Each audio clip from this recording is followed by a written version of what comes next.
अस्सलाम वालेकुम student, welcome है आपका वीडियो के अंदर। अल्लाहुम्मा सल्ली अला मुहम्मदिन व अला आलि मुहम्मद।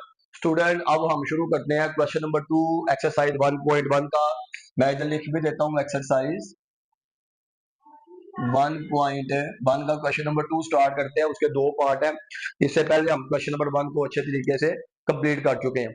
अच्छा स्टूडेंट, अब ये क्वेश्चन है, आप ये समझे, उस क्वेश्चन में हमने क्या किया था, हमें फंक्शन दिया होता था, हम उसका ग्राफ स्केच करते थे और उसके ग्राफ को बनाने के लिए हमें डिफरेंट चीजों की जरूरत पड़ती थी। अब इसमें उसने हमें आंसर प्रोवाइड कर दिया और कह रहा है कि इसका क्वेश्चन जनरेट करो। अगर हम क्वेश्चन नंबर 1 को देखें तो मतलब ग्राफ दे दिया, तो हमने इसका फंक्शन जनरेट करना है कि ये ग्राफ किस फंक्शन का। अब इसमें ना एक दो बातें आएंगी टेक्निकल, वो मैं कोशिश करूंगा कि लेक्चर की या तो लास्ट में बता दूं, या इस तरह के जो टेक्निकल क्वेश्चन है थ्योरी से रिलेटेड, कि जो हमने, आपको मालूम है ना कि हमने जो स्टैंडर्ड फॉर्म पढ़ी हुई है ये फैक्टर्स की, जो हमें ग्राफ प्रोवाइड करता है। सो इसमें ए का क्या रोल है, हमें ये तो मालूम है कि ए पॉजिटिव होगा तो पैराबोला अपवर्ड है, ए नेगेटिव होगा तो पैराबोला डाउनवर्ड है। लेकिन अगर ए आपका बहुत ही बड़ा है पॉजिटिव नंबर, या बहुत ही छोटा पॉजिटिव नंबर है, तो क्या उससे हम डायग्राम की शेप को देख के कुछ आइडिया लगा सकते हैं। इस तरह के क्वेश्चन है। और कुछ क्वेश्चन इस तरह के हैं कि ए निकालने के लिए मुझे किन किन पॉइंट्स की जरूरत पड़ेगी, या तो मुझे वर्टेक्स उसमें पुट करना पड़ेगा, या आपके पास कोई भी रैंडम पॉइंट जो है वो उस पैराबोला के अंदर आपको पुट करना पड़ेगा। तो ये इस तरह के जो क्वेश्चन है ये मैं आपको लास्ट में बताऊंगा, ताकि क्वेश्चन ना, फिर बच्चे कहते हैं कि सर ऐसे क्वेश्चन ना वो काफी लेंथी हो जाता है और वो फिर समझते हैं कि क्वेश्चन काफी मुश्किल है, जब हम क्वेश्चन के अंदर ही उनको जो है वो थ्योरी मिक्स करवा देते हैं। सो कोशिश ये होनी चाहिए कि क्वेश्चन आपके सेपरेट हो, क्योंकि क्वेश्चन को करने का तरीका डिफरेंट है। और थ्योरी में चूंकि बहुत ही डीप चीजें होती हैं, तो वो जो एवरेज बच्चा है या जो बच्चा लेट ज्वाइन करता है वो कहता है यार ये तो बहुत ही मुश्किल है। तो इसलिए थ्योरी और क्वेश्चन को मैं मिक्स नहीं करूंगा। थ्योरी की जो चीजें हैं वो या तो एंड पे बता दिया करूंगा, या उसके लिए अलग से लेक्चर बना दूंगा, और जो आगे क्वेश्चन को जो सोल्व करना है उसके क्या स्टेप्स हैं उनके ऊपर हमारा कंसंट्रेट रहे। लेकिन मैंने आपको टेक्निकल बात बताई है कि इसके बारे में मैं जरूर बात करूंगा। सो चलते हैं जी। क्वेश्चन नंबर 2 का पार्ट 1 है। आपने एक बात पढ़ी हुई है कि जो स्टैंडर्ड फॉर्म होती है ना आपके पास, मैं इधर लिख देता हूँ standard factorization form, standard form of factorization. अब ये क्वाड्रेटिक पॉलिनोमियल की ही होगी, क्योंकि आपको पता पैराबोला वो क्या होती थी, y is equal to a x minus h x minus k. अब आपको क्या चाहिए यहाँ पे, आप लोगों को चाहिए जी ए की वैल्यू चाहिए, एच की वैल्यू चाहिए और के की वैल्यू चाहिए। ये तीन वैल्यूज हमें मालूम हो जाएगी तो हम अपने क्वेश्चन को आसानी से कर लेंगे। अब लास्ट वीडियो में मैं आपको बता चुका था कि जो हमारा एच और के, ये जो दोनों हमारे पास पॉइंट होते हैं, ये बोथ आर एक्स इंटरसेप्ट, मतलब इस तरह से लिखे हुए होते हैं ये एक्स इंटरसेप्ट। तो ये दोनों एक्स इंटरसेप्ट होते हैं। तो अब हम अपने ग्राफ में से देखते हैं कि एक्स इंटरसेप्ट हमारे कहाँ कहाँ पे है। सो एक्स इंटरसेप्ट वो पॉइंट होते हैं जहां पे कोई भी ग्राफ जो है वो एक्स एक्सिस को कट करता है। सो अगर हम इन पॉइंट्स को देखें, एक ये वाला पॉइंट है और एक ये वाला पॉइंट है, यहाँ पे एक्स एक्सिस को कट कर रही है आपकी पैराबोला। तो इसका मतलब है these both are our x intercept. So इसका मतलब है, मैं लिख लेता हूँ कि जो मेरा एच हो जाएगा, इसको एच ले लें, इसको के ले लें, वो कोई मसले वाली बात नहीं है। सो मेरा जो एक हो जाएगा वो हो जाएगा, ये माइनस है, ये -2, और के मेरे पास क्या हो जाएगा, के हो जाएगा मेरे पास प्लस का 1। सो इट मीन्स कि जो मेरा अब ये ग्राफ है अपना, ये फंक्शन है, ये कुछ हद तक सोल्व हो जाएगा। माइनस एच की जगह पे -2 रखता हूँ, एक्स माइनस के की जगह पे 1 रखता हूँ। सो ये आपके पास आ जाएगा ए x+2 और x-1। अच्छा, अब क्या चाहिए जी, ये भी मालूम हो गया, ये भी मालूम हो गया। अब हमें चाहिए ए निकालने के लिए ना स्टूडेंट, आपको पैराबोला के ऊपर कोई भी पॉइंट चाहिए जहां पे आपका एक्स कोऑर्डिनेट या वाई कोऑर्डिनेट मालूम होना चाहिए आपको। अब देखें, या तो ये था, ये उसने खुद ही आपको बुक में प्रोवाइड कर दिया एक ऐसा पॉइंट पैराबोला पे जिसमें उसने आपको एक्स और वाई कोऑर्डिनेट या कंपोनेंट उसने प्रोवाइड कर दी हैं। अब मैं, हो सकता है ये पॉइंट भी ले सकता था वर्टेक्स, लेकिन हर दफा हम वर्टेक्स नहीं ले सकते, क्योंकि अगर इस क्वेश्चन में आप देखें तो आपका वर्टेक्स या एक्स एक्सिस के ऊपर पड़ा हुआ है। तो जब आपका वर्टेक्स एक्स एक्सिस के ऊपर पड़ा हुआ है ना, तो अगर आप फिर ये वाला वर्टेक्स अपने इस फंक्शन में पुट करेंगे तो आपके पास ए नहीं आएगा।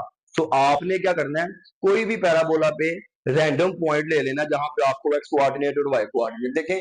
उसने यहाँ पे भी आपको प्रोवाइड कर दी है, और उसने यहाँ पे भी एक आपको पॉइंट, ये देखें, ये एक्स्ट्रा एक पॉइंट आपको प्रोवाइड किया हुआ उसने, जो 1 1 है, जहाँ पे एक्स कोऑर्डिनेट y 1 1 है। तो ये उसने हमें इसलिए मत दिया हुआ है ताकि हम ए को निकाल सके। फिर बता रहा हूँ वर्टेक्स भी पुट कर सकते हैं इस केस में जिसमें एक्स और वाई कोऑर्डिनेट निकलेगा, लेकिन इस केस में आप वर्टेक्स को इसमें पुट करके ए की वैल्यू नहीं निकाल सकते। वो मैं जब करवाता हूँ फिर मैं आपको बताता हूँ। ओके, अब हमें ए चाहिए, सो इसके लिए हम इसको रेस करते हैं। अब मैं क्या करता हूँ, अब ये जो उसने मुझे रैंडम पॉइंट दिया हुआ ना पैराबोला के ऊपर, इसको मैं पुट करता हूँ अपने इस फंक्शन में। इसको आप अच्छा इधर वन का नाम इधर लिखिए, पुट 3/2 -7/4 इंटू 1। सो अब हमने सिर्फ ए निकालना है। सो ये आपको पता है एक्स कोऑर्डिनेट है वाई, तो एक्स की जगह पे ये पुट करते हैं, वाई की जगह पे ये लिखते हैं। सो वाई की जगह पे आ जाएगा -7/4 is equal to a, x की जगह पे आपका आ जाएगा 3/2 प्लस 2 और -7/4 मतलब इधर एक्स, सॉरी उधर भी 3/2 ही आना है क्योंकि ये एक्स है ना आपका, ये एक्स आपका कोऑर्डिनेट है। सो हम एक्स की वैल्यू पुट कर रहे हैं, वो गलती से मैंने, तो इधर आ जाएगा 3/2। अब इसको आप सोल्व करें,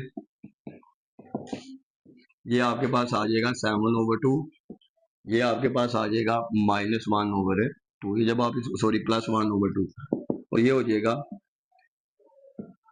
7/4 -7, 4 से कट गया, 7 से, सो ए आपके पास आ गया -1। इसको दोबारा से आप क्या करें, पुट इनटू 1, तो इसको इसकी जगह पे आप लिख लें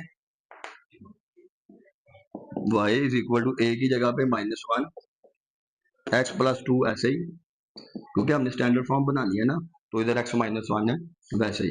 सो ये वो आपके पास फैक्टराइजेशन फॉर्म में एक फंक्शन पॉलिनोमियल मौजूद है कि जिसका ग्राफ ये है। इसका अंदाजा यहाँ से भी करें, ए आपके पास माइनस में आया ना, जिसकी वजह से आपका देखिए पैराबोला डाउनवर्ड है। सो ये हमारा आंसर आ गया।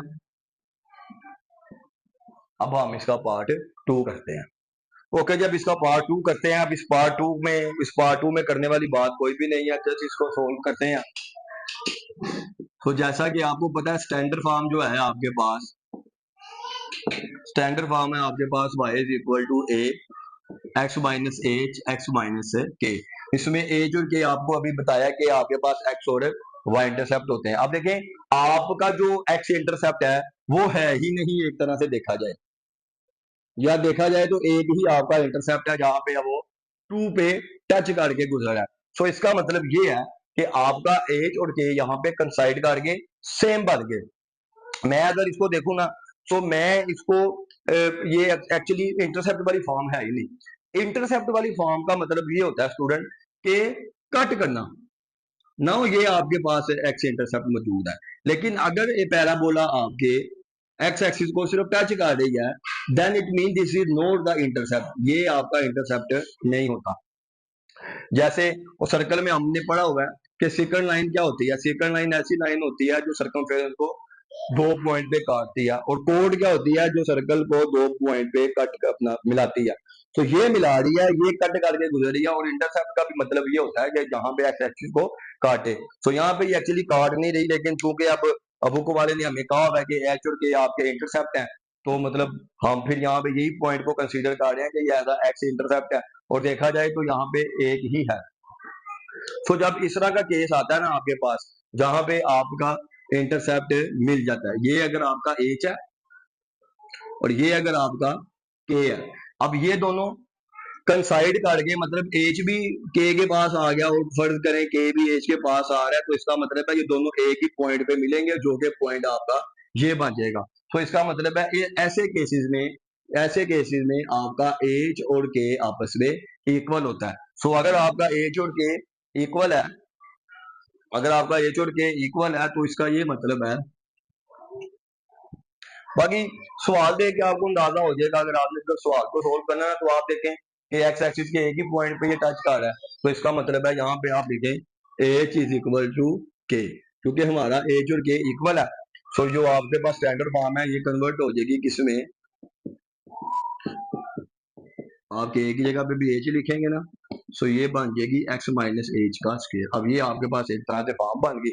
अब आप एच निकाल लें जिसको आप एक्स इंटरसेप्ट कहते हैं, मतलब अब आप देखें कि ये ग्राफ एक्स एक्सिस को कहाँ पे छू रहा है, तो ये 2 पे छू रहा है, तो इसका मतलब है कि आपका जो एज है ये किसके इक्वल है, 2 के इक्वल है।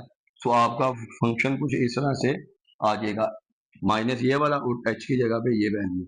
अब आपने ए निकालना है, तो अब ए निकालने के लिए ना आपने पैराबोला के किसी भी पॉइंट पे जहां पे आपका एक्स और वाई कोऑर्डिनेट, सो बुक वाले ने चूंकि आपको दिए हुए हैं, लास्ट वाले क्वेश्चन में भी आपको दिया हुआ था पॉइंट खुद से, और ये देखिए ये पॉइंट उसने खुद से आपको दिया हुआ है जहां पे एक्स वन है वाई वन है, इस पॉइंट को आपने अब इस इक्वेशन में पुट कर देना। सो इसको वन कह दें, पुट, मैं इसको ऐसे ही जानते, put one one into one. So जब आप इसको इसमें पुट करते हैं, सो वाई की जगह पे आ जाएगा आपके पास वन, क्योंकि ये एक्स कंपोनेंट है, ये आपके पास वाई, तो वाई की जगह पे वन आ जाएगा, is equal to a, x की जगह पे भी क्या आ जाएगा वन, वन माइनस टू और उसका स्क्वायर,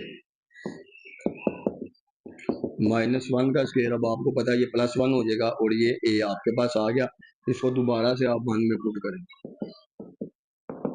जब आप इसको वन में दोबारा से पुट करेंगे तो आपका जो स्टैंडर्ड फॉर्म है वो ए की जगह पे आ जाएगा वन, वो लिखे ना लिखे तो इधर आ जाएगा एक्स माइनस टू का स्क्वायर, और यही जो है ये आपके पास है वो रिक्वायर्ड फॉर्म है फैक्टराइजेशन की, जो कि उसने हमसे आस्क की है। सो हम चाहें तो या तो इसको ऐसे लिख लें, या चाहें तो इसको हम ओपन करके भी, इसका स्क्वायर ओपन करके इसको क्वाड्रेटिक स्टैंडर्ड फॉर्म में भी लिख सकते हैं। तो ये हमारा क्वेश्चन नंबर 2 कंप्लीट हो गया।